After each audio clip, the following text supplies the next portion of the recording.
മംഗലാപുരത്തു നിന്നും കൊച്ചി അമൃത ആശുപത്രിയിൽ എത്തിച്ച 17 ദിവസം പ്രായമുള്ള കുഞ്ഞിന്റെ ശസ്ത്രക്രിയ തുടങ്ങി. രക്തധമനി, ഹൃദയവാൽവ്, ഹൃദയഭിത്തി എന്നിവയുടെ തകരാറുകൾ പരിഹരിക്കാനാണ് ശസ്ത്രക്രിയ.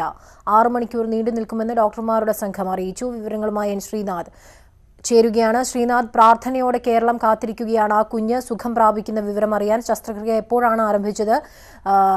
എങ്ങനെ പുരോഗമിക്കുന്നു? ഡോക്ടർമാർ പറയുന്നത് എന്താണ്?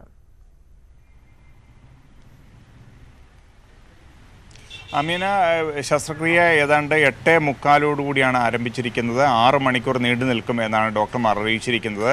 3 പ്രധാനപ്പെട്ട തകരാറുകളാണ് ഈ കുട്ടിക്കുള്ളത്. അതായത് അതിൻ്റെ ഹൃദയ വാൽവിന് ദ്വാരമുണ്ട്, അതേപോലെ ഹൃദയത്തിലേക്ക് ഹൃദയ അറകളിലേക്ക് രക്തമെത്തിക്കുന്ന വെൻട്രിക്കിളുകൾക്ക് ദ്വാരമുണ്ട്, അതേപോലെ തന്നെ ശരീരത്തിൻ്റെ വിവിധ ഭാഗങ്ങളിലേക്ക് രക്തമെത്തിക്കുന്ന പ്രധാനപ്പെട്ട രക്തധമനിക്ക് ചുരുക്കവും സംഭവിച്ചിട്ടുണ്ട്. ഈ 3 ശസ്ത്രക്രിയകൾ ഒരുമിച്ച് ചെയ്യേണ്ട ഒരു അതിസങ്കീർണമായ ശസ്ത്രക്രിയയാണ് ഇന്ന് നടക്കുന്നത്. അതുകൊണ്ട് തന്നെ കുട്ടിയുടെ ആരോഗ്യനില വളരെ അപകടകരമാണ് എന്ന് ഡോക്ടർമാർ അറിയിച്ചിട്ടുണ്ട്. മാത്രമല്ല, ഇവിടെ ആശുപത്രിയിൽ എത്തുമ്പോൾ തന്നെ കുട്ടി കഴിഞ്ഞ 12 ദിവസം വെന്റിലേറ്റർ സഹായത്താലാണ് ജീവിച്ചിരുന്നത്. ഈ രക്തം ശരിയായ രീതിയിൽ പമ്പ് ചെയ്ത് തലച്ചോറിലെത്താനുള്ള പ്രയാസം മൂലം കുട്ടിയുടെ തലച്ചോറിൽ ഫിക്സ് ഉണ്ടാകുകയും ചെയ്തിട്ടുണ്ട്.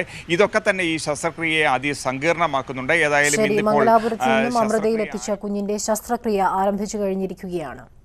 ആലുവയിൽ തലയ്ക്ക് ഗുരുതരമായി പരിക്കേറ്റ 3 വയസ്സുകാരന്റെ ശസ്ത്രക്രിയ പൂർത്തിയായി. തലയ്ക്കും ദേഹത്തും ഗുരുതരമായി പരിക്കേറ്റ കുട്ടിയുടെ ആരോഗ്യനില അതീവ ഗുരുതരമാണെന്ന് ഡോക്ടർമാർ അറിയിച്ചു. മരുന്നിനോട് കുട്ടിയുടെ ശരീരം പ്രതികരിക്കുന്നില്ല. അതേസമയം സംഭവത്തിൽ പിതാവിനെതിരെ കൊലപാതക ശ്രമത്തിന് പോലീസ് കേസ് രജിസ്റ്റർ ചെയ്തു. പിതാവിനെ ഇന്ന് അറസ്റ്റ് ചെയ്തേക്കുമെന്നാണ് സൂചന. ക്രിസ്തുദേവന്റെ അന്ത്യ-അത്താഴത്തിന്റെ സ്മരണ പുതുക്കി ക്രൈസ്തവ വിശ്വാസികൾ ഇന്ന് പെസഹ വ്യാഴം ആചരിക്കുന്നു. അന്ത്യ-അത്താഴത്തിന് മുൻപായി യേശു തന്റെ ശിഷ്യന്മാരുടെ പാദങ്ങൾ കഴുകിയതിന്റെ ഓർമ്മയ്ക്കായി ദേവാലയങ്ങളിൽ കാൽ കഴുകൽ ശുശ്രൂഷയും പ്രത്യേക പ്രാർത്ഥനകളും നടന്നു. കൊച്ചി സെന്റ് മേരീസ് ബസിലിക്കയിൽ നടന്ന ചടങ്ങുകൾക്ക് കർദിനാൾ മാർ ജോർജ് ആലഞ്ചേരി നേതൃത്വം നൽകി. തളർന്നു വീഴുന്നവരെ കൈപിടിച്ചുയർത്താനും പാർശ്വവൽക്കരിക്കപ്പെട്ടവരെ കരുതാനും പെസഹാദിന സന്ദേശത്തിൽ മാർ ജോർജ് ആലഞ്ചേരി പറഞ്ഞു.